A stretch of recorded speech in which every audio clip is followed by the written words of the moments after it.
guys. Well, I just got done loping Emmett. So while I'm walking him, I wanted to share something with you that's been on my mind for quite some time. I just, for whatever reason, never took a minute to share it.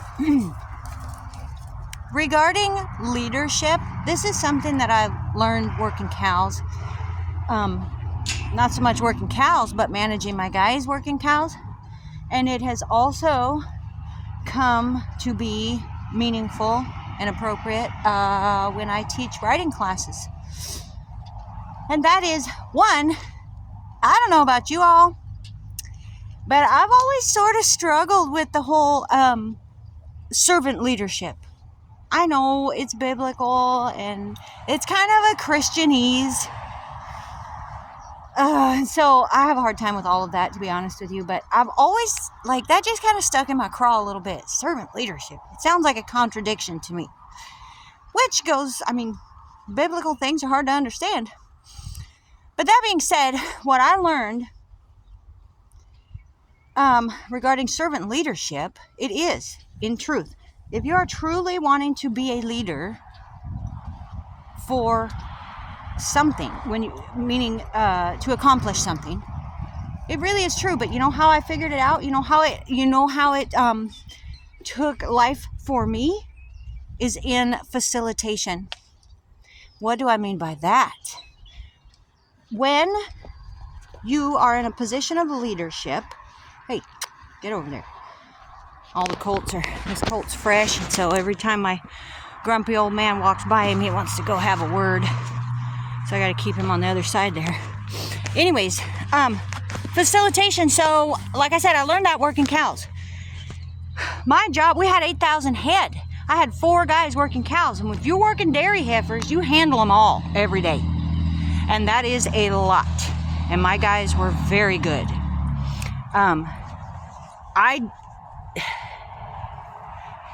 I'm going to get off on a rabbit trail because I could talk about cows forever. And that whole experience was wonderful. Anyways, that's a lot. So dairy heifers, you're handling, we had 8,000 head. I would bet on a daily basis, just if you're daily work, you're going to handle up to 6,000 of them. And it's not like beef calves where you just ride through a pen and look. You're in the middle of them. They're locked, you're sorting, you're vaccinating, you're treating. You name it, you're handling them. And so it was a lot for these guys. And they were so good. And they are good. They're still doing it. But I had to learn it's about facilitating. So to be an effective leader, servant leader, you have to facilitate. So you have to know what your objective is. My objective was primarily, initially, and it changed, it developed, but was healthy, productive, growthy heifers that are going to perform in the milking pens. So when I took in a 3-month-old calf, that was my goal for her. And so you have to figure out how to fill in that whole program over the next, 21 months with her, how to produce that on the backside. But then you have this massive logistics to try to figure out how to get all that done with them guys. So you have to have a clear goal in mind, and then you basically just have to create an environment that facilitates that thing. My job as a leader was to make sure I had clear instruction for them, whether that be through day-to-day, like how I wanted them handling my heifers, or what your tasks are for the day, or why we have to do it this way, whatever. Make sure they're educated, they know what's going on. Clear instruction. I have to make sure they have the tools that they need.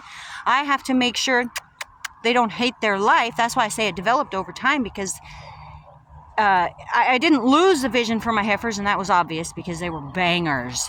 Oh my gosh, most gorgeous heifers I've ever seen. And I'm not playing. That was fun. Anyways, so it remained that, but then I learned how much I valued my crew. Why? Because I can't do it without them. That's another part of leadership. You are nothing without your crew. And so I wanted these guys, I saw how hard they worked and how hard they wanted to do right things.